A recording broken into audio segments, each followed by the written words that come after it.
Les doy la bienvenida a la Casa de la Cultura. Me satisface muchísimo ver todo el salón de actos lleno para este acto de esta charla sobre el título de ciudad a Villena. El 25 de febrero de 1525, el rey Carlos I, emperador de Carlos V de Alemania, concedió a Villena el título de ciudad. De este acontecimiento se cumplirán 500 años el próximo martes, que se celebrará con una gala en el Teatro Chapí y dará comienzo oficialmente a las actividades del centenario que ha coordinado el Ayuntamiento de Villena al frente de una comisión dirigida por la concejala Eva García Bautista, con el trabajo también técnico de Pepe Ayelo.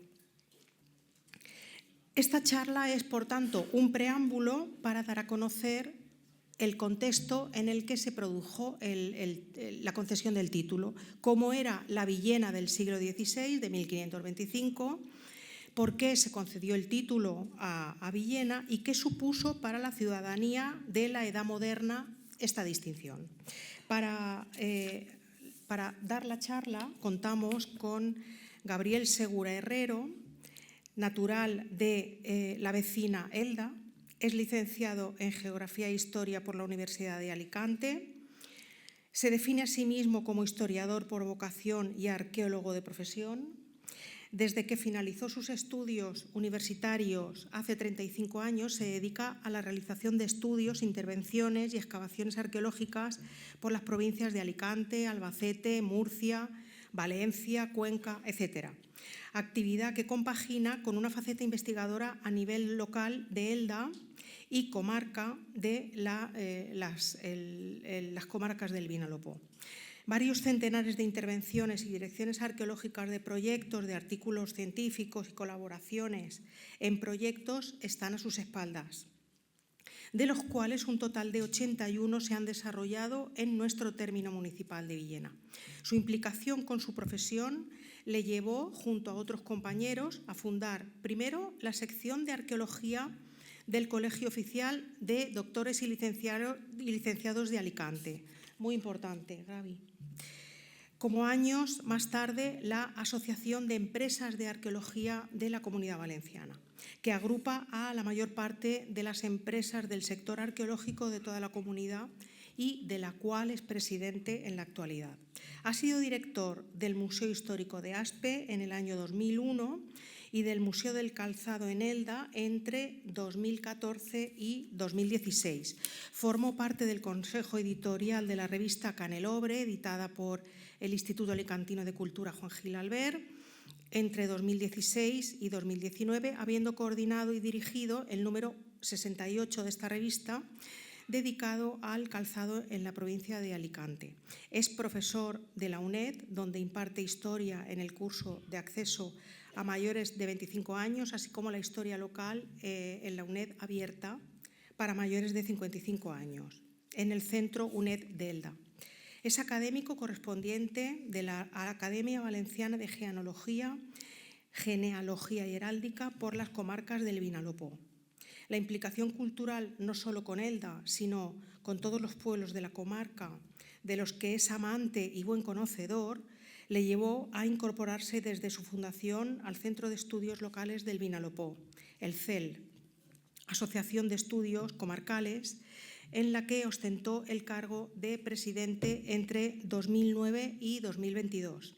En el CEL trabajó en la edición de 19 números de la revista del Vinalopó, en un congreso comarcal en el que tuvimos la ocasión también de participar sobre el agua y territorio, y en la coordinación del Congreso sobre la Frontera y el Estado de los Manuel, que también colaboramos con él en el museo, celebrado entre Almansa, Elda y Villena en el año 2019. Ha publicado en congresos y revistas científicas, pero lo que más le satisface son sus publicaciones divulgativas, especialmente en redes sociales, donde su blog Crónicas Eldenses es leído y consultado por cientos de conciudadanos. Cuartelillos y comparsas festeras, aulas de la tercera edad, UNED, Elda.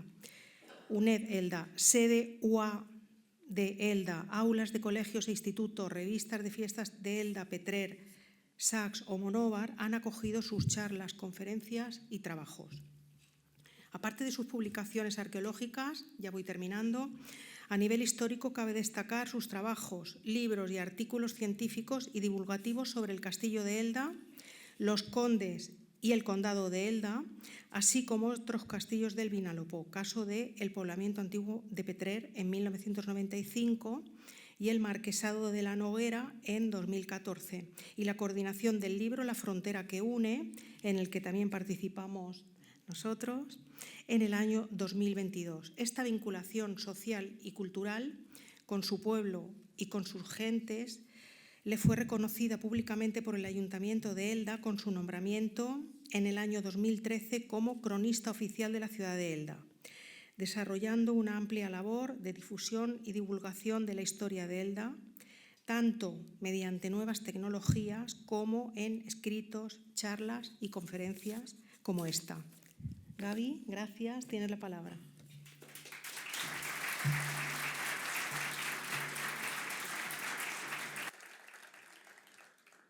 Muchas gracias, Laura, por esas palabras de cariño, y muchísimas gracias a todos los presentes por esta asistencia que de verdad les digo que me abruma, porque yo esperaba una conferencia de andar por casa, entre amigos, entre poca gente, y claro, cuando he llegado tarde les pido disculpas y he visto la cola que había, la cola doble que había a la entrada, que llegaba hasta la puerta, pues la verdad es que venía tranquilo pensando que era una cosa entre amigos. Bueno, también entre amigos me siento, porque son muchos los conocidos, pero bueno, la responsabilidad me ha puesto ya un poquito nervioso. Saludar antes de empezar a los concejales del Ayuntamiento de Elda presentes en la sala, a través de Laura, amiga, compañera de muchísimos años, antes incluso de terminar la carrera en tiempos mozos de jóvenes. Bueno, pues dar las gracias públicamente al Ayuntamiento de Elda, que ha sido a través de Laura, y a los concejales presentes en la sala, por contar conmigo como telonero, ¿no? Con todo el respeto del mundo a los teloneros, ¿no? Como preambulista, como preámbulo de ese magnífico efeméride o magnífico evento que en breves días van a conmemorar todos ustedes, van a conmemorar toda la ciudad de Villena, toda la ciudadanía de Villena. 500 años no se cumplen todos los días, con lo cual, bueno, pues como diría el emérito, me llena de orgullo y satisfacción el estar aquí con todos ustedes. Espero no defraudar las expectativas que ha levantado esta conferencia, y realmente que sea esta conferencia un prólogo del éxito que deseo a esta conmemoración de esta efeméride redonda como es medio milenio de título de ciudad. Vamos a ello.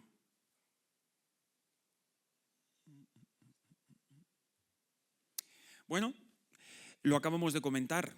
A nadie voy a descubrirles que el próximo día 25 de febrero se conmemoran 500 años que el emperador Carlos concediera a la entonces villa de Villena el título de ciudad. Un privilegio del cual no gozaban todas las poblaciones, sino solo algunas, las principales del reino. Hoy en día no hay distinción jurídica entre villa y ciudad. Fíjense, la villa y corte es Madrid, con lo cual, si es villa y corte, lo mismo da ser villa que ciudad. Pero en la Edad Media, o en la Edad Moderna, o en ese periodo de tránsito entre la Edad Moderna, entre la Edad Media y la Edad Moderna, que es precisamente lo que marca el año 1500, 1490, 1500, 1525, el tránsito de un siglo a otro, de un momento a otro, del gótico al renacimiento. realmente sí que era muy importante. No se concede porque por aquí pasara el emperador, no se concede porque lo hubieran hablado muy bien en Villena de Villena, no. Se concede por méritos propios. Y es lo que pretendo dejar claro a lo largo de esta charla. Que el título de ciudad, los villeneros de hace 500 años se lo ganaron a pulso. Fue un privilegio que vino a reconocer toda una serie de variables que se habían sucedido a lo largo de la segunda mitad, prácticamente de la segunda mitad del siglo XV, y que se desarrollaron a lo largo de todo el siglo XVI, prácticamente hasta la gran crisis del siglo XVII, con la expulsión de los moriscos y todo lo que vino a continuación. Bueno, pues ahí tenemos aquella Villena preindustrial, esas magníficas imágenes que nos regaló la diosa Fortuna en aquel viaje inaugural de Isabel II en el ferrocarril, que por todas las poblaciones que fue pasando hizo estas magníficas fotografías, donde tenemos esa Villena preindustrial antes de la industria del calzado que puede reflejar perfectamente con escasas diferencias cómo fue en la Edad Media. Pero claro, con esta fotografía se nos despiertan una serie de interrogantes. Yo a mis alumnos siempre les comento que nunca se crean en historia lo que decimos los historiadores, que nunca se crean menos lo que dicen los periodistas, que nunca se crean lo que dicen los cronistas. Es decir, que para creerse a la historia hay que someterla a un tercer grado, pero un tercer grado muy fácil. Es decir, porque la historia es tremendamente manipulable por intereses. Primero por la propia querencia de los historiadores. Somos personas, tenemos una formación, podemos tener una ideología más o menos acusada, con lo cual siempre podemos pecar de. Los periodistas que trabajan evidentemente para medios de comunicación nacional, pues fuerzan, retuercen, sin llegar a mentir, pero retuercen la historia. Entonces, nuestra labor como historiadores es enseñar al público en general, y es lo que yo pretendo siempre a mis alumnos en la UNED, en las aulas de la tercera edad, como ha comentado Laura, en la sede universitaria, es decir, es interrogar a la historia para contrastar lo que nos dice un historiador, un periodista, con los hechos. Hoy en día es muy fácil. La historia, las fuentes documentales, las fuentes archivísticas, las hemerotecas están a disposición de todo el mundo y son preguntas muy fáciles. El interrogatorio, el tercer grado, es muy fácil. ¿Quién? ¿Cómo? ¿Cuándo? ¿Por qué? ¿Dónde? Preguntas sencillas. Si la historia responde a todo eso, ustedes tendrán la clave del acontecimiento histórico. Y para eso vamos a interrogar a la historia. Vamos a interrogar al acontecimiento. Es decir, para analizar y ver lo que supuso aquel privilegio concedido por el emperador un 25 de febrero de 1525, vamos a retrotraernos unos años para conocer el porqué. Bueno, pues arrancamos en la Guerra de los Dos Pedros, una de las más cruentas guerras que se dieron entre Castilla y Aragón, desarrollada entre 1356 y 1367, enfrentó a Pedro I de Castilla, alias el Cruel, por la bibliografía posterior, por la historiografía posterior, y a Pedro IV el Ceremonioso de Aragón. Se produce, dentro de ese conflicto que tiene varios frentes, uno de los frentes es el frente sur de la Corona de Aragón, y se produce, especialmente en el año 1366, un brutal y descomunal ataque castellano sobre el sur del Reino de Valencia. En aquel momento lo podrán ver en la imagen. Sax, Villena, Jumilla y Abanilla formaban parte de la Corona de Aragón, de lo que sería conocido como la gobernación de Oriola, fruto del Pacto de Elche donde se partió y repartió el reino de Murcia en dos partes, y en la cual el norte del reino de Murcia se incorporó al reino de Valencia, formando lo que hoy es el sur de la provincia de Alicante. Entre 1305 y 1367, Villena, Sacs, Jumilla y Abanilla formaron parte del reino de Valencia. Las tierras del Vinalopó se encontraron enfrascadas en una gran ofensiva castellana que llegó a conquistar Alicante, Orihuela, Elche, Villena y, por supuesto, todas las demás pequeñas poblaciones del Vinalopó. Aquella guerra supuso que Villena, Sacs, Jumilla y Abanilla volvieran a ser castellanas. A partir de 1367 y hasta 1836, Villena, el término municipal de Villena, formó parte de la Corona de Castilla como parte del reino administrativo del reino de Murcia. Esto, la incorporación de Villena, Sacs, Jumilla y Abanilla, supondrá una pacificación. Ya no habrán más cambios territoriales hasta 1836.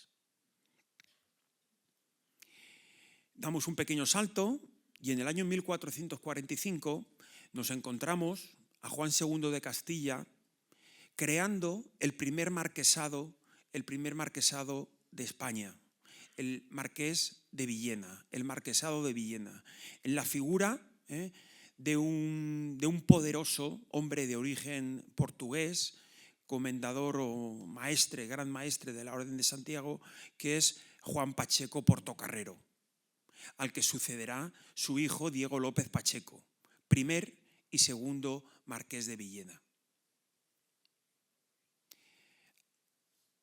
Ambos, o especialmente don Juan Pacheco, pues no solo es marqués de Villena, otros muchísimos títulos, además de gran maestre de la Orden de Santiago. Es decir, quizá, el gran deseo de cualquier noble español era ser gran maestre de la Orden de Santiago por la cantidad de territorios y de rentas que cobraba. Esto le permitió ir conformando un señorío inmenso.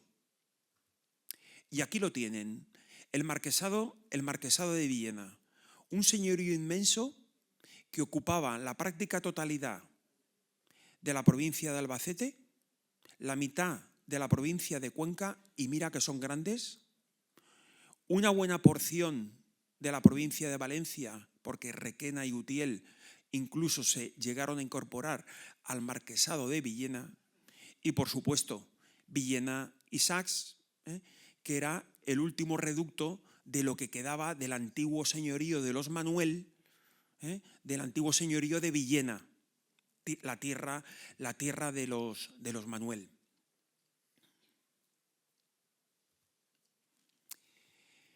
Como hemos visto, entre 1445 y 1474 se desarrolla el primer señorío de don Juan Pacheco. Don Juan Pacheco fallece en 1474 y a los escasos meses fallece el rey, Enrique IV, hijo a su vez de Juan II de Aragón. El fallecimiento de Enrique IV desató una guerra civil, desató una guerra de sucesión. Guerra civil porque fue una guerra civil entre castellanos, con implicaciones además extranjeras, ¿le suena? Pero realmente, a nivel historiográfico, el motivo fue la sucesión a la corona de España, con lo cual, a nivel historiográfico, los historiadores suelen hablar de la guerra de sucesión castellana desarrollada entre 1475 y 1479. Si descendemos ya a la historia comarcal, a la historia del señorío, también es conocida en la historiografía como la Guerra del Marquesado, porque dentro de esa gran guerra en toda Castilla, donde Castilla se divide en dos facciones, entre la princesa Isabel, hermana del rey fallecido, y la infanta Juana, la apodada posteriormente como Juana la Beltraneja, la infanta Juana, que había sido proclamada heredera al trono, pero bueno, Castilla se divide en dos facciones, los juanistas y los isabelinos. Bueno, pues en esta gran guerra, ya les digo, con participación incluso de potencias extranjeras, con lo cual es una guerra civil, pero que adquiere carácter de guerra internacional, tanto en cuanto participan tropas francesas y tropas aragonesas. Castilla y Aragón eran países diferentes,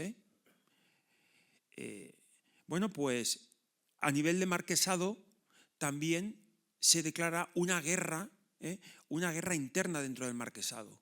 Aquellas villas y ciudades que apoyaban a don Diego López Pacheco y otras villas y ciudades que vieron la ocasión de quitarse el yugo opresor del señor feudal, de don Diego López Pacheco.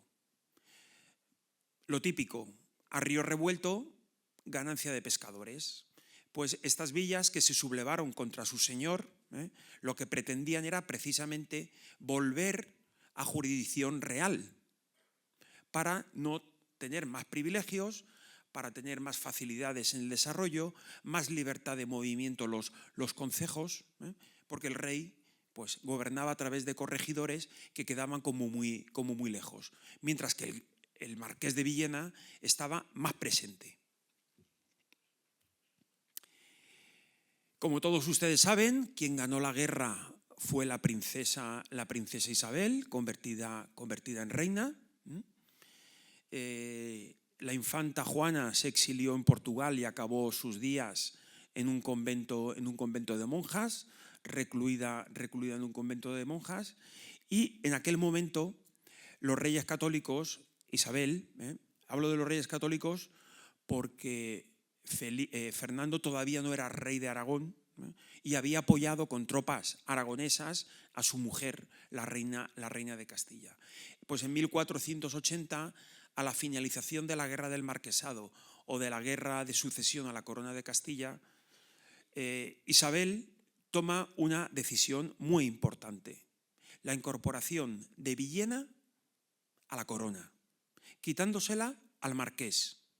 Pero no le quita el título, le mantiene el título al marqués, que conserva buena parte de su marquesado y de sus posesiones, pero le quita la joya de la corona, le quita el territorio que le daba nombre al marquesado.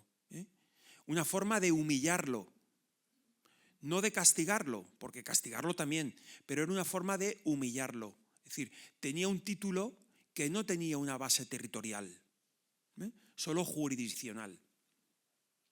Bueno, pues a finales del siglo XV, 1480, 1490, esta es la distribución territorial de la península ibérica. Estos son lo que los historiadores denominan las Españas, porque España como tal no existía.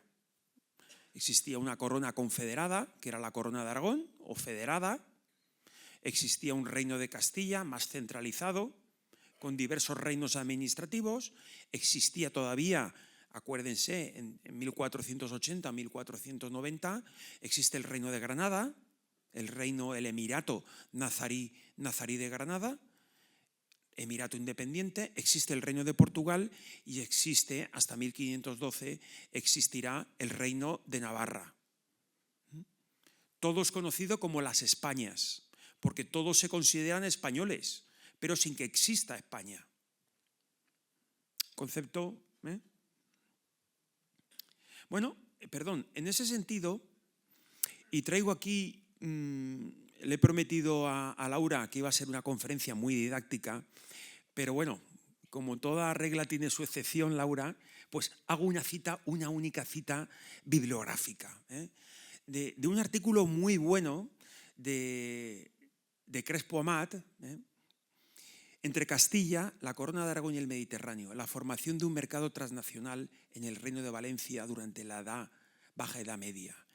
Y me sirve este artículo que enmarca muy bien todo lo que voy a desarrollar a continuación, porque refleja el por qué Villena fue Villena, el por qué Villena fue marquesado, el por qué Villena tuvo el privilegio de ser elevada al rango de ciudad, y por qué Villena vivió el esplendor cultural, artístico y económico que vivió a lo largo de los siglos XV y XVI. La primera de esas variables que vamos a conocer está vinculado a las vías de comunicación.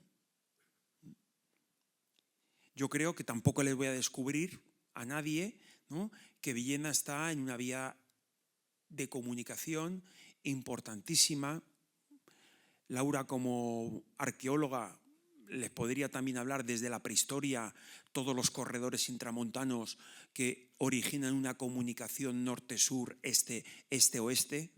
El tesoro de Villena responde posiblemente a todo eso, es decir, todo en Villena prácticamente es una variable que a la hora de la interpretación de la historia de Villena nunca podemos orillar, siempre hay que tenerla presente.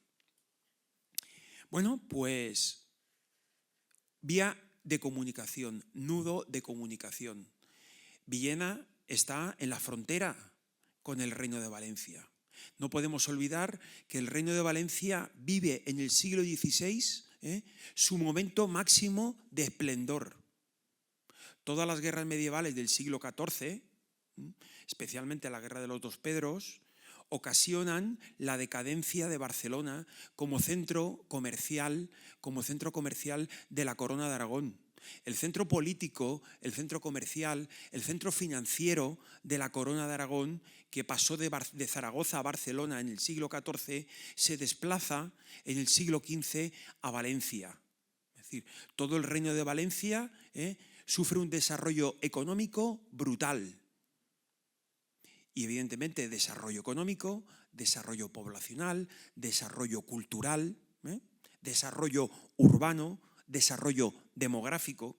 Bueno, pues ahí he traído unas ilustraciones que, si hacemos un repaso, y yo creo que todos los que estamos aquí, alguna u otra vez hemos estado en Valencia, podemos reconocer edificios que entroncan directamente en el siglo XV.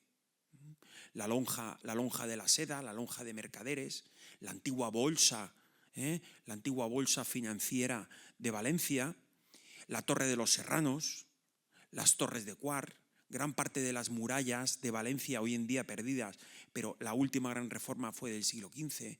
El propio Palau de la Generalitat es un gran edificio del siglo XV. Es decir, un desarrollo económico que queda reflejado en esa gran panoplia, en ese gran conjunto de edificios gubernamentales, tanto a nivel político como a nivel financiero, que nos hablan de la importancia de Valencia en la Corona de Aragón, sin perder de vista que la Corona de Aragón es una corona confederada. Eso tenemos que tenerlo claro. Es decir, es una confederación, una monarquía confederada, formada por muchos reinos en las que comparten un rey que su única potestad es llevar la política exterior de todos los reinos.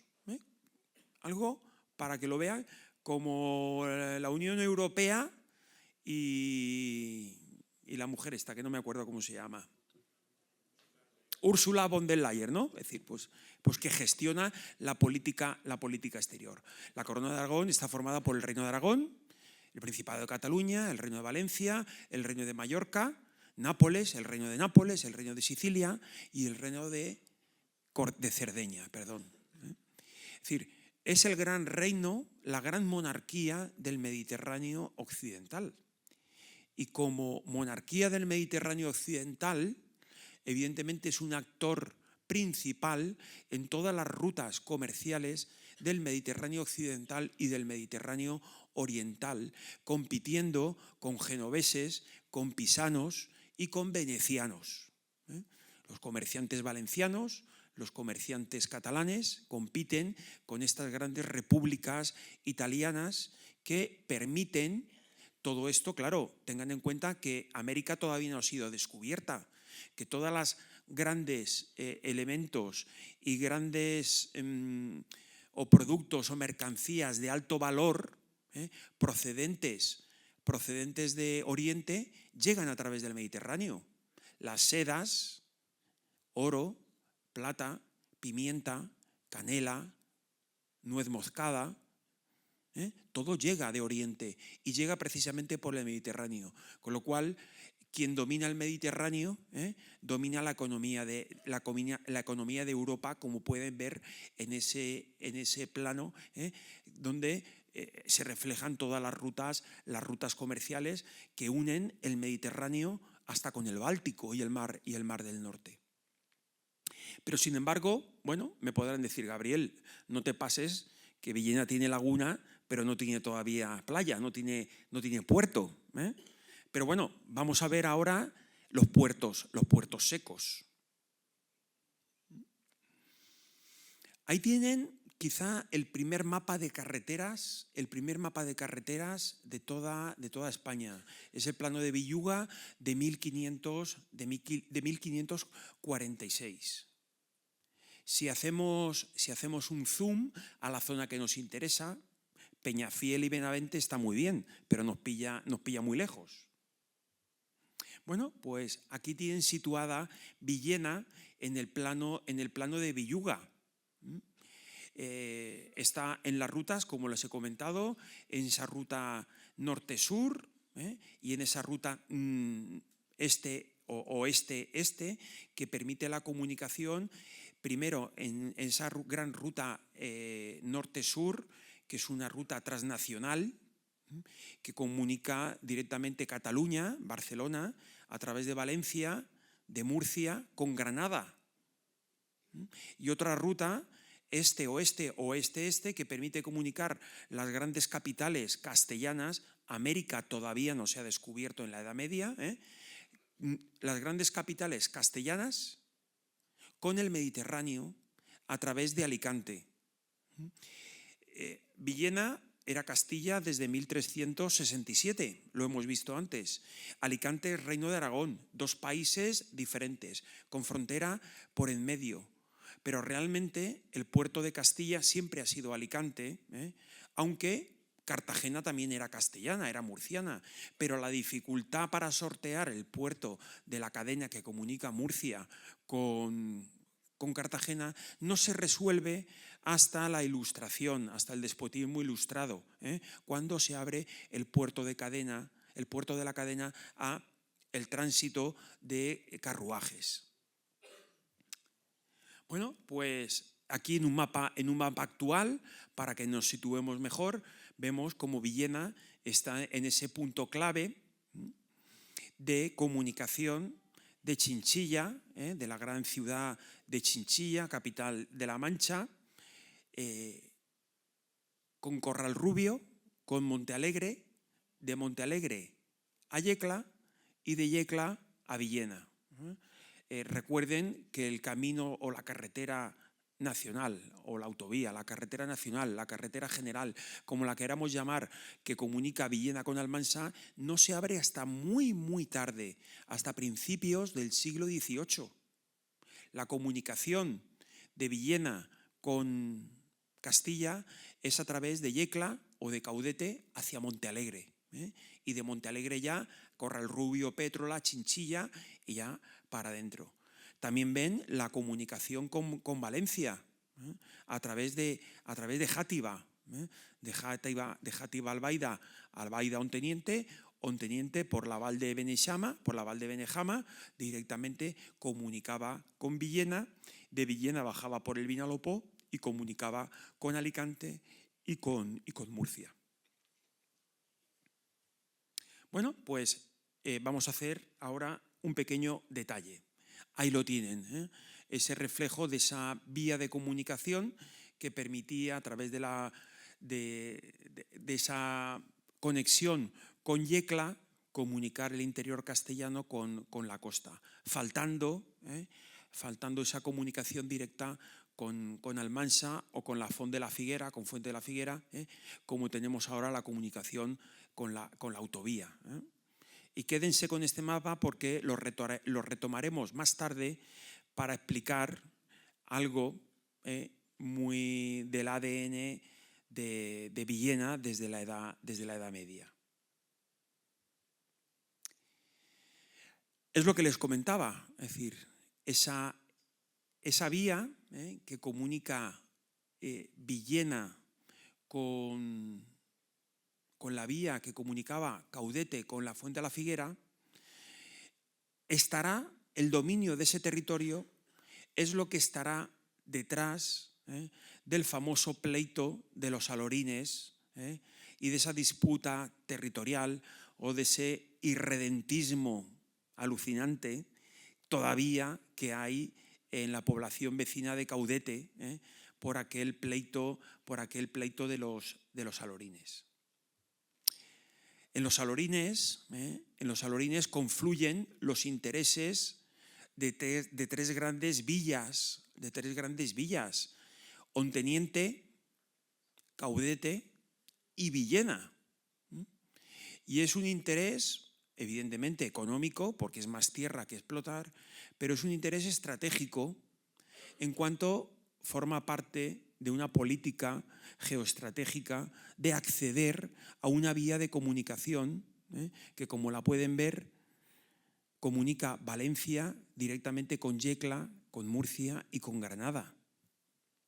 Y ahí es donde surgirá el famoso pleito de los Alorines, que surge precisamente unas cuantas décadas antes de 1525. Para esto hacemos un repaso rápido, porque no es objeto esta conferencia de desarrollar el pleito de los Alorines, que muchísimos investigadores villenenses o villeneros han trabajado especialmente, y recuerdo aquí a al querido don José María Soler, y que traigo aquí pues gracias a la generosidad desprendida de Virtu Rivera Navalón, que me ha pasado pues estas breves notas para que vean el contexto cronológico de una conferencia que dio el año pasado sobre el pleito de los Alorines, donde ponía los puntos sobre las íes y establecía todos los hitos cronológicos uno detrás de otros. Es decir, pues como pueden ver, surge 2 años antes de la guerra del Marquesado. Es decir, es un interés estratégico del Marqués de Villena y de la ciudad de Villena tener un acceso directo, sin pasar por Yecla, a esa gran vía de comunicación que permite comunicar Murcia con Valencia. Y la zona eran los Alorines. Bueno, pues como les comentaba, Virtu Rivera desarrolló en una magnífica conferencia todo el proceso histórico, todo muy bien documentado, que les traigo aquí, que no es objeto, como les digo, porque aquí estamos para hablar de otra cosa, ¿no? como umbral. Y que bueno, pues que finalmente todas las sentencias siempre fallan a favor de Villena. Sentencias que serán recurridas hasta la saciedad por la villa de Caudete, porque evidentemente si legítimo era el interés de Villena de tener un acceso directo a esa gran autopista de la Edad Media, legítimo también era el interés de Caudete de que no ser desconectado del reino al que pertenecía, del reino de Valencia, sino tener una continuidad territorial. Con lo cual, bueno, se juntaron la lucha de dos intereses legítimos, y que bueno, que tregua tras tregua, sentencia tras sentencia, vemos cómo se va prolongando en el tiempo, hasta que bueno, pues finalmente a principios del siglo XVI se falla a favor de Villena, pero bueno, la villa de Caudete seguirá recurriendo prácticamente hasta finales del siglo XVII, con el reinado de Carlos II. Ya la guerra de sucesión, no tengo que recordarles a todos ustedes las consecuencias de la guerra de sucesión a la corona de España, ¿no? Es decir, cuando Caudete es rebajada de villa a aldea de Villena, y evidentemente ahí se acabó el pleito.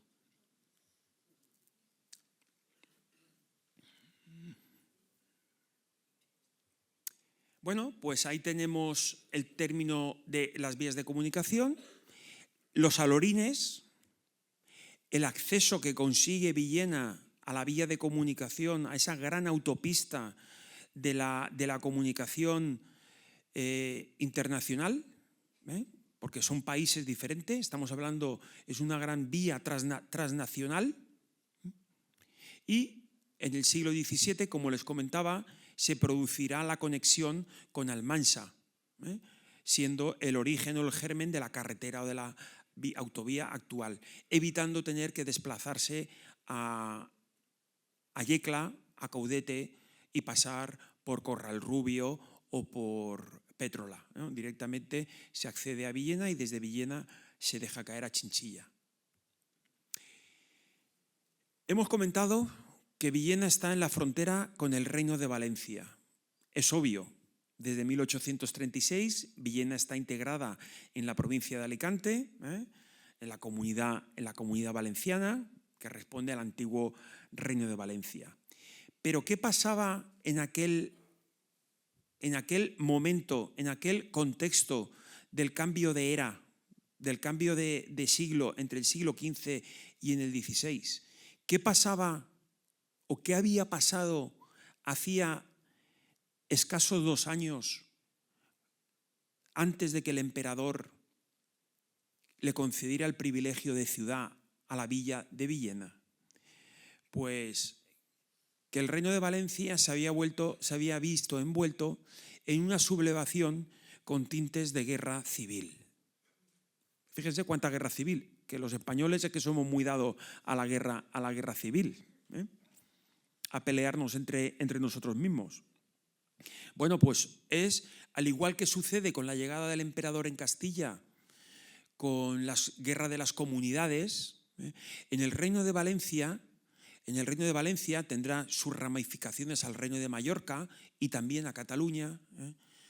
Se producen sublevaciones, una sublevación contra, no contra el emperador, porque realmente el rey, el emperador, siempre tiene que ser intocable, sino, es decir, contra todo el séquito de flamencos que llegan con el emperador, ocupan puestos claves y tanto la nobleza como los gremios de las ciudades, como la burguesía incipiente, teme que todo esto, que el status quo acabe desbaratándose y perdiendo intereses económicos. Con lo cual surgen en Castilla la guerra de las comunidades y en el Reino de Valencia las germanías, ambos con tintes de guerra civil. Entre 1519 y 1522 se desarrolla una revuelta generalizada en toda la corona de Aragón, que bueno, pues que, y resumo, que al igual que en Castilla es aplastada por el poder real con apoyo de la nobleza, que en un momento dado había dudado de qué parte ponerse, pero que evidentemente dice, oye, vamos a ponernos de parte del emperador, porque si aplastamos a los sublevados, pues el emperador nos dará privilegios y gracias. Es lo que pasó en el reino de Valencia. No vamos a contar aquí tampoco, porque tampoco es objeto de desarrollar la guerra de las Germanías, pero abarca desde Castellón hasta Orihuela. Todo el Reino de Valencia se ve envuelto en batallas campales entre los agermanados procedentes de las grandes ciudades y las tropas de la nobleza, que no reales, es decir, son los nobles con todos sus vasallos moriscos los que acuden a defender los derechos del rey y aplastar a los sublevados, a los agermanados. Será en aquel momento cuando vemos cómo las tropas de Villena, del concejo de Villena, participan en el auxilio de los intereses reales en el sur del Reino de Valencia, en la gobernación de Oriola. Se produce la llegada, tras la conquista, la batalla de la batalla de Gandía, donde los agermanados derrotan a las tropas del virrey, que lo tienen ahí, de don Diego Hurtado de Mendoza. El virrey tiene que salir por barco hacia Mallorca, porque evidentemente ponían precio a su cabeza. Bueno, pues las tropas agermanadas, después de la batalla de Gandía, emprenden dirección hacia la otra capital del reino, hacia Orihuela. Y aquí la nobleza lo que hace es realizar una pinza. Por una parte, el marqués de los Vélez, desde Murcia, entra en el reino de Valencia con tropas castellanas, y las tropas reales, las tropas castellanas, acampadas en Villena, con apoyo del Concejo de Villena, se dirigen, con apoyo de todos los nobles del Vinalopó, en este caso los Coloma, señores de Elda, todavía no son condes, los Coloma, Pérez Calvillo, señores de Elda, y el marqués de Elche, es decir, hacen una pinza en Orihuela sobre el ejército agermanado, derrotándolo y acabando directamente con el ejército agermanado y con la Germanía.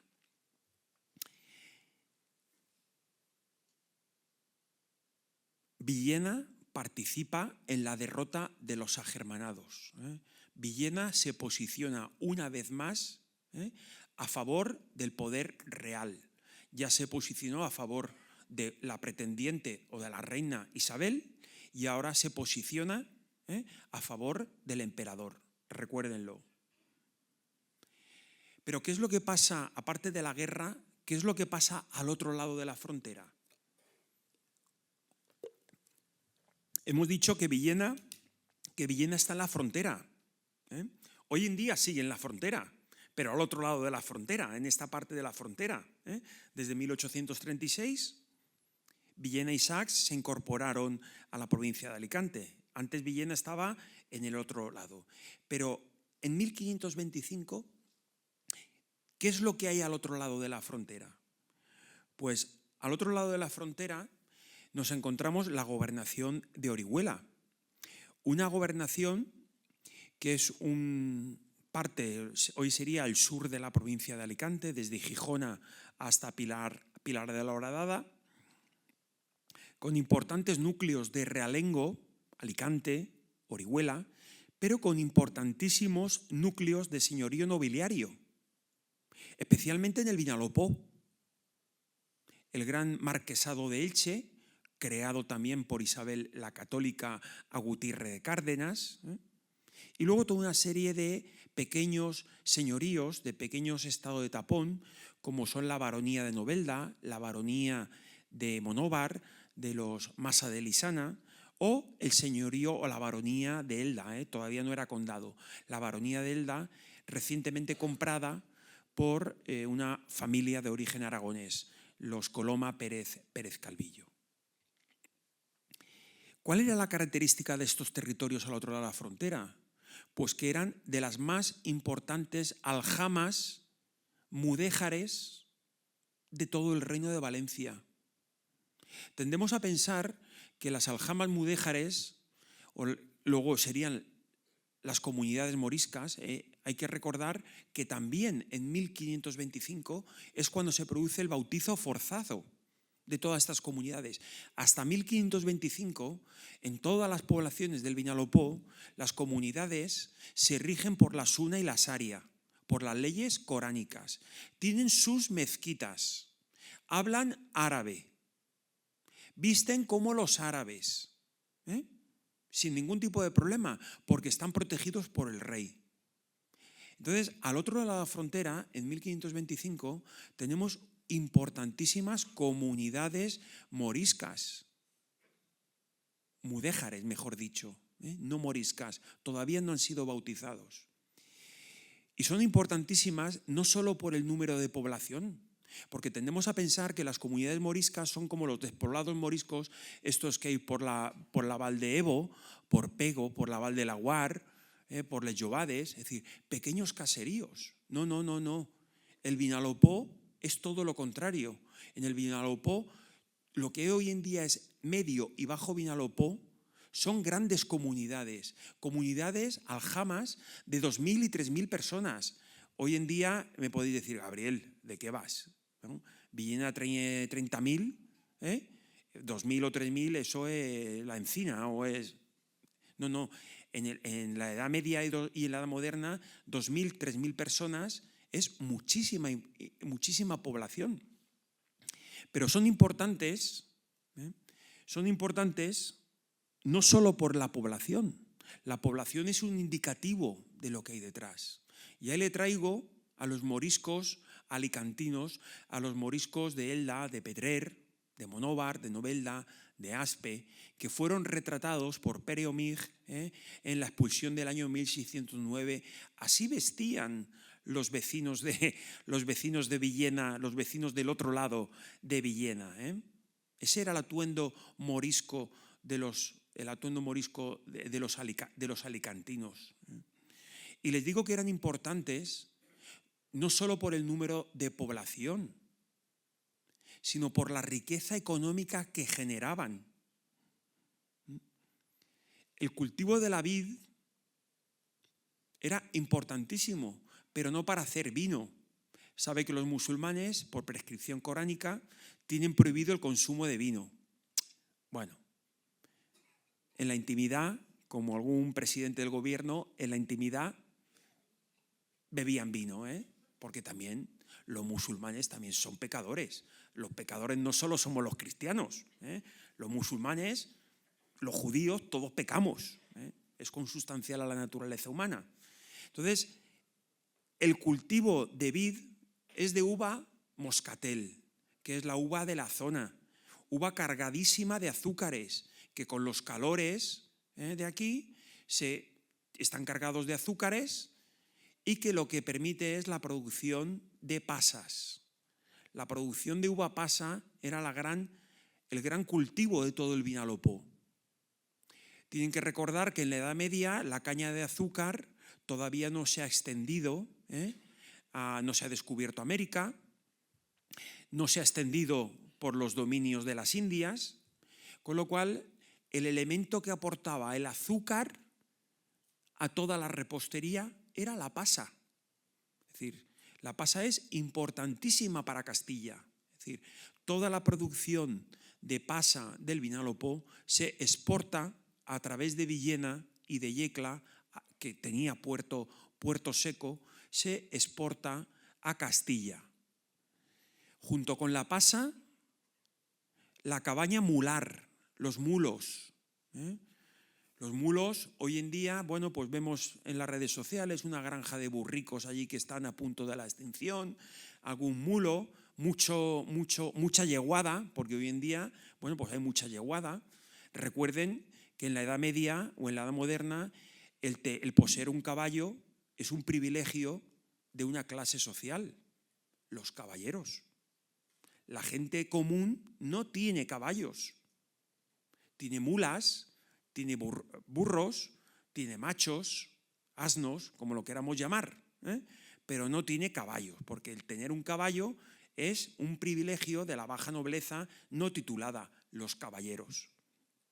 Junto con la uva pasa y la cabaña mular, que son los dos grandes elementos de exportación a Castilla, les recuerdo, a través de Villena hacia la aduana de Yecla, el puerto seco estaba en Yecla, encontramos también otro aspecto, bueno, pues más cultural, que es que todas esas poblaciones moriscas tienen un fuerte componente cultural musical, algo que todos los valencianos hemos heredado.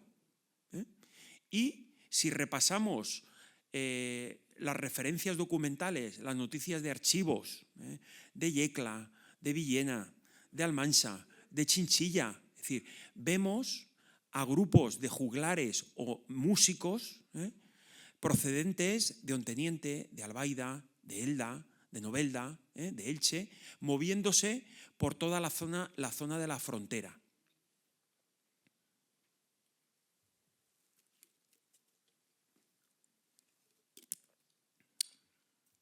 Bueno, pero vamos a entrar en materia, ¿no? Vamos a entrar en materia porque ya hace una hora y vamos a ir enfilando ya el final.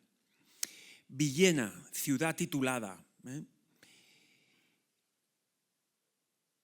¿Qué es lo que pasó aquel 25 de febrero de 1525?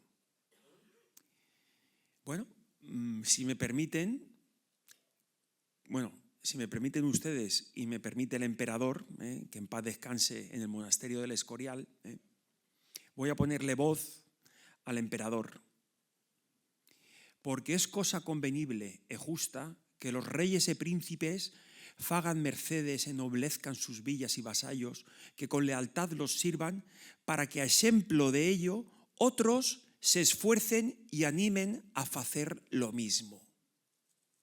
Esto es una frase sintomática del privilegio real que conservan ustedes en Villena y por el cual el emperador nombró ciudad a Villena, pero que nos da la clave, para que sirva de ejemplo a otros que tienen que esforzarse al igual que Villena se ha esforzado, y los animen con el ejemplo a hacer lo mismo.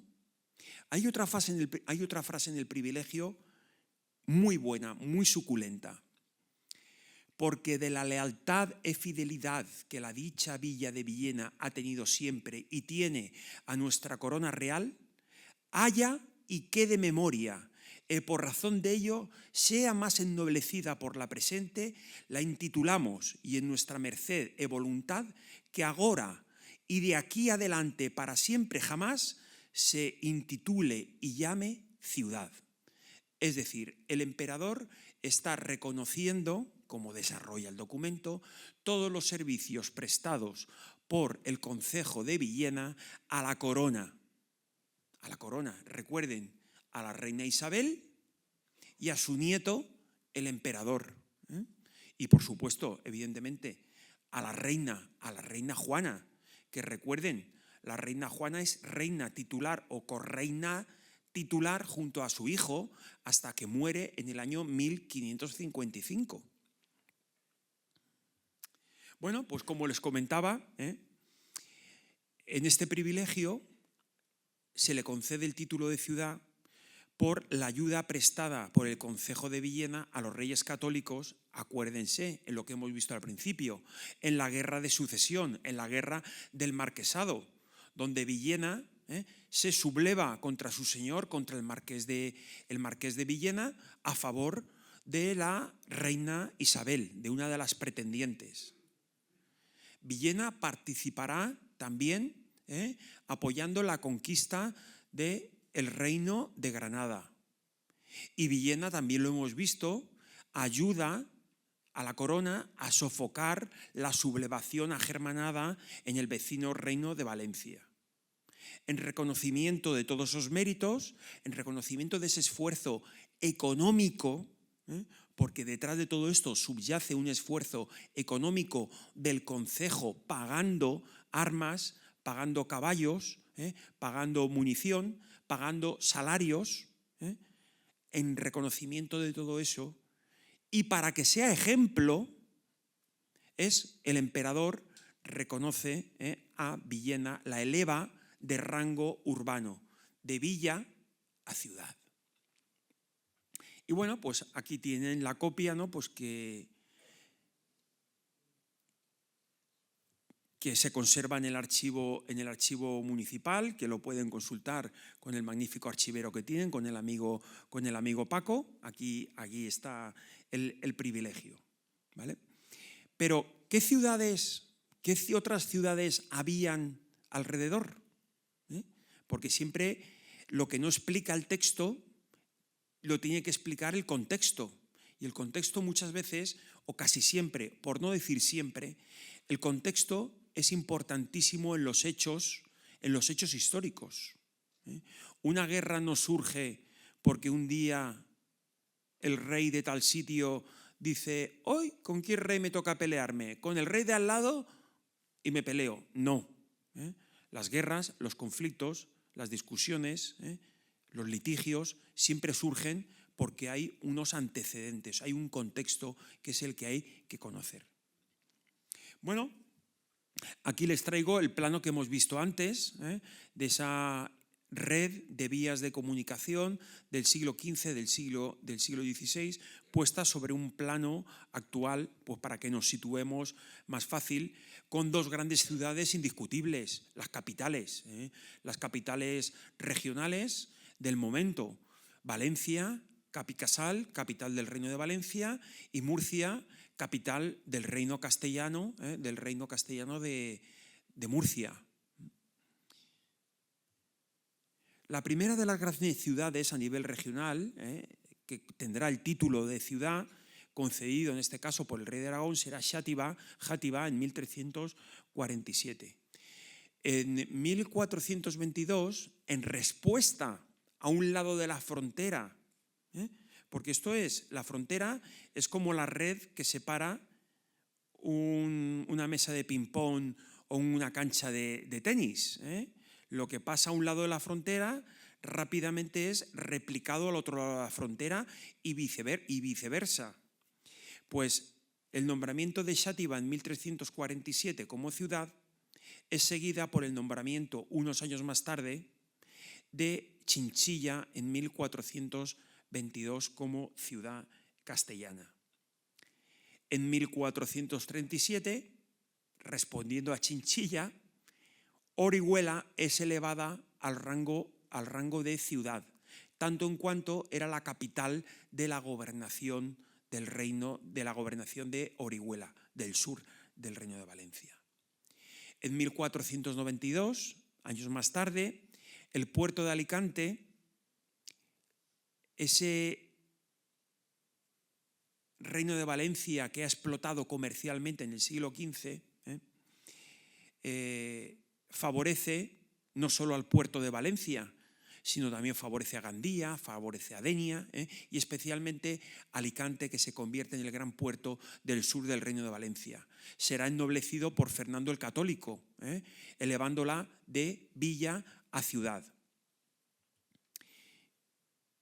¿Y qué es lo que pasa al otro lado de la frontera? Pues que unos años más tarde, es decir, como Alicante está experimentando un gran desarrollo económico, ese desarrollo económico del puerto de Alicante, no olviden, el puerto de Alicante es la conexión de Castilla con el Mediterráneo. En 1492 todavía los castellanos no han llegado a América, a las Indias. Es decir, todas las grandes mercancías, las sedas, las telas, las especies, la pimienta, el clavo, la nuez moscada, todo entra por Alicante, entra a Castilla. Y en reconocimiento a esa gran pujanza económica, el católico, Fernando el Católico, la nombra ciudad, le reconoce el mérito, como se le reconocerá años más tarde a Villena, hemos visto. Pues evidentemente, si Alicante es el puerto de Castilla, la puerta de Castilla es Villena, que es la primera ciudad castellana, la primera villa importante castellana. En 1525, en reconocimiento a todos esos méritos bélicos de apoyo a la causa real, a la corona real, que el emperador reconoce de forma explícita en el privilegio, se eleva a Villena, se la eleva al título de ciudad. Pero junto con las ciudades, y es una variable que lo han visto la economía, es decir, el comercio, lo han ido viendo a lo largo de toda la exposición, no podemos perder de vista el aspecto comercial, las ferias, porque la economía, desde el mundo de los romanos, está en la base de toda la manifestación, de todo el progreso, de todo el desarrollo y de todos los conflictos humanos. Siempre hay intereses económicos, siempre hay un motivo económico.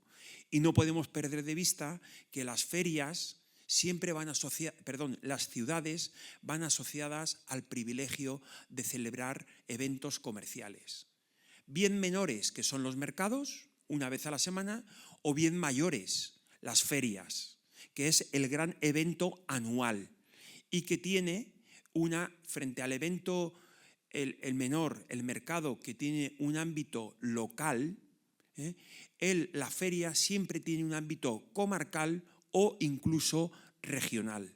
Y en las zonas de frontera tiene un ámbito internacional, tanto en cuanto las fronteras en la antigüedad son permeables y los comerciantes pasan con evidentemente productos exóticos, ultramarinos, pasan de un lado a otro de la frontera. Bueno, pues aquí tienen un plano de las...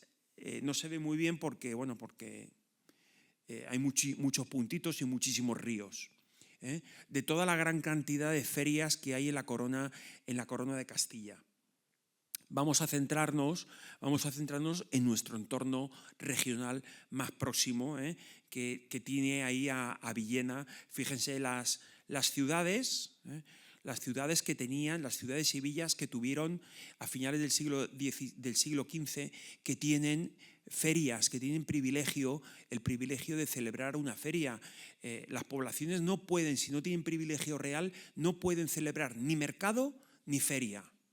Solo se puede con privilegio real, por una cuestión económica, porque el rey sacaba, el rey concede una franquicia, una franqueza, y como se pagan menos impuestos, acuden más comerciantes, y al acudir más comerciantes, aun cobrando menos, se recauda más, las arcas reales recaudan más. Bueno, pues las ferias a finales del siglo XV, las ferias, aparte de la feria de Villena, encontramos feria en Almansa, en Chinchilla, en Albacete, en Jumilla y en Murcia, en la parte castellana. Pero ¿qué es lo que pasa en la parte valenciana? Pues evidentemente Valencia tiene una feria, Orihuela tendrá en el siglo XIII, se le concederá, a Alfonso X el Sabio le concederá una feria, al igual que a Elche, y al igual que Alicante. Xàtiva en el siglo XIV tendrá privilegio de Xàtiva cuando es nombrada ciudad, se le concede el privilegio de la feria. Cocentaina a finales del siglo XIV, Gandía, Alcira, Ayora, Moixent, todas estas son ferias ya del siglo XV. Y por último, la última feria en llegar, la feria de Elda, en 1466. Este es el panorama ferial, o comercial, mejor dicho, del tránsito de la Edad Media a la Edad Moderna, del Gótico al Renacimiento, del siglo XV al siglo XVI. Fíjense que coincide las vías de comunicación con las ciudades, y con las ferias y mercados, formando una tupida red comercial que estructura todo el territorio. Y para ir acabando vamos a hacer un repaso rápido, por todo lo expuesto. En 1480 Villena es incorporada al realengo, a la corona real. Deja de depender del marqués para pasar a depender de la corona, de la reina. Está en la frontera con el Reino de Valencia, un país diferente. Hoy en día, cuando esto lo explico yo a mis alumnos y especialmente a chavales jóvenes en institutos y demás, como que no lo comprenden, yo les explico desde el Castillo de Elda que Sax y Villena eran un país diferente, que en un lado de la frontera se hablaba castellano y en el otro lado siempre les pregunto ¿qué se hablaba aquí en Elda o en Petrel? Y todo en castellano, digo no. Valenciano, digo no. Catalán, no. Dice Gabriel, ¿qué se hablaba? Y digo árabe. A un lado de la frontera se hablaba castellano y al otro lado se hablaba árabe. Se hablaba valenciano porque era la lengua de la administración, pero se hablaba árabe. Esas grandes aljamas del Vinalopó hablaban árabe. Hasta 1609 están hablando árabe. Bueno, en esa frontera, Villena juega un papel trascendental. Es un nudo de comunicación. Aquí he puesto regional e interregional. Tendría que haber puesto internacional, porque estamos hablando de países, de coronas, que recuerden, hasta 1367 se estuvieron peleando, o hasta 1425 es la última algarada y guerra entre Castilla y Aragón, donde pues Villena también juega un papel importante con el conde de Cocentaina. Villena juega un papel importante por la proximidad al puerto de Alicante. el gran puerto del sur del Reino de Valencia, reino que había experimentado un gran desarrollo económico en el siglo XV, que había sido el centro financiero de toda la corona de Aragón durante el siglo XV. Hasta el puerto de Alicante llegan genoveses, llegan venecianos, llegan pisanos, es decir, llegan catalanes, llevando y trayendo mercancías. Muchas de esas piezas de producción, Laura, italianas que nos aparecen en los yacimientos arqueológicos proceden, tierra adentro, proceden de Alicante a través de esas vías de comunicación. Es decir, si Alicante es la puerta de Castilla, Villena es la puerta del Mediterráneo para Castilla. Y esa dualidad no la podemos perder de vista. Hoy en día que tan en boga está lo del AVE, ¿no? El puerto seco ese, la plataforma logística del AVE, pues fíjense, seguimos con la misma dinámica de hace 500 años. Es decir, la dualidad, recuerden, se crea la ciudad de Alicante y a continuación en el otro de la frontera la corona responde con Villena ciudad. Es decir, Alicante experimenta un desarrollo económico exponencial por todo el comercio mediterráneo y Villena, ahora lo veremos, experimentará otro desarrollo económico brutal, que es lo que le permitirá financiar todas esas aventuras de la corona, apoyando a los reyes católicos, apoyando a la conquista de Granada y apoyando el sofoco de las Germanías. Es decir, estamos hablando de un momento de desarrollo económico brutal, de una gran edad de oro de Villena, por su posición en las vías de comunicación, por su posición fronteriza o transfronteriza a nivel internacional, por su cercanía a las grandes aljamas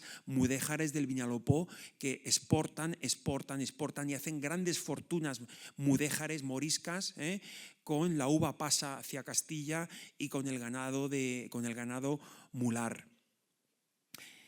Todo eso lo que le permitirá, es que el concejo de Villena tenga mucho dinero y le permitirá que el concejo de Villena juegue bien las bazas, la baza política, porque aquello fue jugar bien las cartas políticas, apoyando siempre a los vencedores de todas las guerras civiles que habían por alrededor. Villena, los municipios de aquel momento siempre apostaron a caballo ganador. Y eso evidentemente al final pasa factura, hay que cobrar el apoyo, y ese cobro del apoyo es el título de ciudad.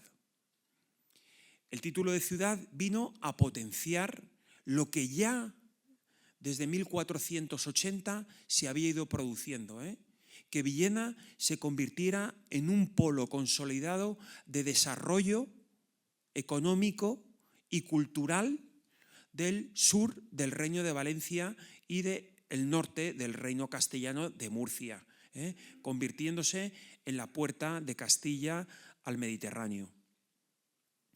Claro, todo esto lo que genera es una parte económica, se lo he dicho antes, la economía desde el tiempo de los romanos, que salvo el móvil y los ordenadores lo inventaron todo, porque nuestro comportamiento como sociedad sigue siendo el heredado por Roma. Aquel desarrollo económico generó, y esto bueno, pues está para estudiar, porque yo lo que he intentado aquí, dar una conferencia divulgativa, pero desde aquí se podrían abrir infinitas vías de investigación para jóvenes investigadores de este tránsito entre la Edad Media y la Edad Moderna en Villena. Es decir, ese tráfico comercial, ese desarrollo económico, lo que genera es una recaudación de rentas para la corona real, para la monarquía.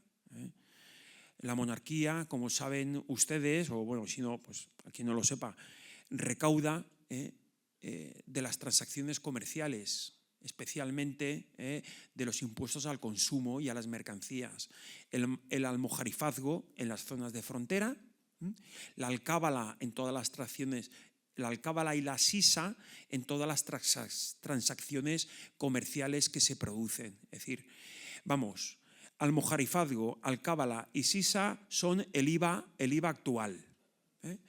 Le hemos cambiado el nombre, pero el perro sigue siendo el mismo, le hemos cambiado el collar, ¿vale?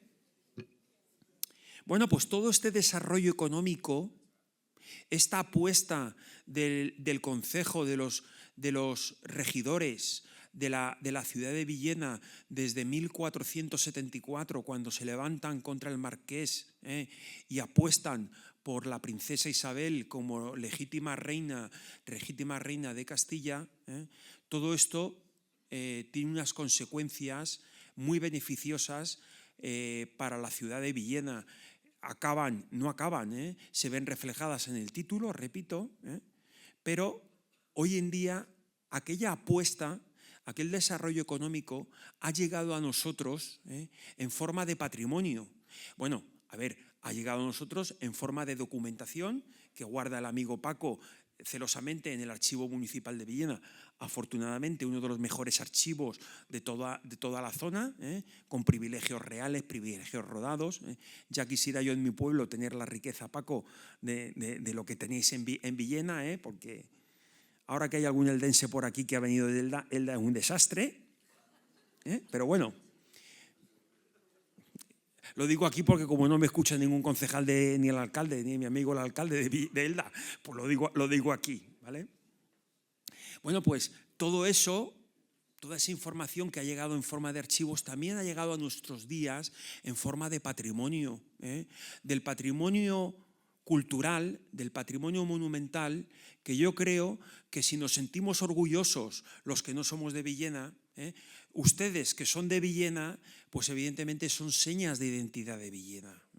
Y yo creo que, bueno, pues desde antes de el Aura, desde antes de acabar la carrera, cuando empezamos a excavar en 1988 con don José María Soler en el Museo de Villena, en el Cabezo Redondo, y veníamos a pasar un mes y a convivir con Laura, con don José María, con muchos amigos de los que tenemos aquí, pues evidentemente me fui conociendo Villena y me fui enamorando de Villena. Entonces, claro, ves cuando preparas esta conferencia, ves como ese patrimonio de aquella edad de oro de Villena a finales del siglo XV y principios del XVI, cómo ha llegado a nosotros convertida no solo en pergaminos, en privilegios, en papeles custodiados en el Archivo Municipal de Villena, sino en elementos culturales de nuestro patrimonio.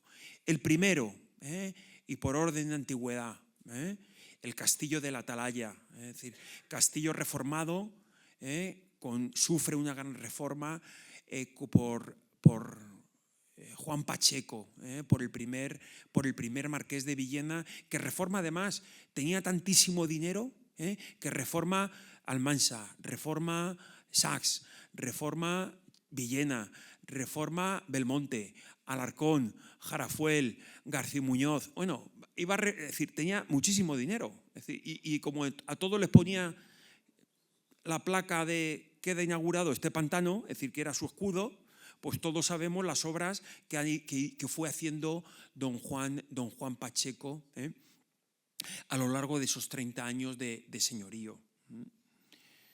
¿Qué les voy a comentar? Mi joya favorita de Villena, la iglesia de Santiago, esa joya del tardogótico valenciano, del tardogótico mediterráneo, como quieran llamarla, empezada a construir a finales del siglo XV y terminada a construir a principio del siglo XVI, y del que, bueno, pues ya quisiera yo la mitad en mi pueblo. El Palacio Municipal, el Palacio, la Casa Abadía de los Medina, es decir, construida como un ejemplo renacentista a principio del siglo XVI, y que viene, bueno, pues a convertirse, ¿no?, en ese triángulo monumental de castillo, iglesia y palacio. Hoy en día, bueno, en reforma, pues para recuperar las glorias de hace 500 años. Y por supuesto en el siglo XVI, algo que todos los villeneros llevan en el corazón, en el seny, como dicen los catalanes, llevan en el sentimiento, llevan en la identidad. El monasterio de las virtudes, que es un poquito más tardío, ya construido, el monasterio que vemos a finales del siglo XVI, pero todavía con trazas renacentistas, y que todavía sigue recogiendo esa inercia comercial, esa inercia de desarrollo económico de aquella Villena que fue reconocida como ciudad en 1525. Y bueno, pues con todo esto espero haberles puesto en contexto, haberles explicado el porqué de ciudad, el por qué el emperador concede ese título de ciudad, qué supuso el título de ciudad, y qué es lo que permitió a Villena diferenciarse de todas las poblaciones de alrededor, tanto castellanas como valencianas, beneficiándose de esa posición estratégica que siempre, desde la prehistoria, ha tenido Villena en el territorio, especialmente en la Edad Media, por estar en la frontera y por ser cruce de caminos, como les decía al principio, un camino norte-sur y otro camino este-oeste. Rutas de comunicación internacionales, y eso no se nos puede olvidar. Transfronteriza, es decir, el carácter transfronterizo de Villena es lo que está en la base de todo, en la base de aquella edad de oro que vivió Villena en la segunda o en las últimas décadas del siglo XV y a lo largo de todo el siglo XVI, y que hoy en día ha llegado hasta nosotros con esos monumentos que hemos visto, que son la cúspide del iceberg de lo que hay debajo. Lo que hay debajo es toda la documentación que espero que algún día se investigue y desarrolle todas las líneas y todas las puertas que he ido dejando abiertas, y bueno, y que les permite a todos los villeneros, y con su permiso a los que estamos fuera también venir en algunas ocasiones a participar de esta magnífica efeméride que arranca el próximo martes, el próximo martes 25, y que se prolongará a lo largo de todo el 2025. Con lo cual, como admirador de Villena, como amante de Villena, como cronista de Elda, en representación, si me dejan, de todos los eldenses, con permiso de mi alcalde, bueno, pues felicitarles a todos los villeneros por esta magnífica efeméride, que espero que esté cuajada y plagada de éxitos. Muchas gracias.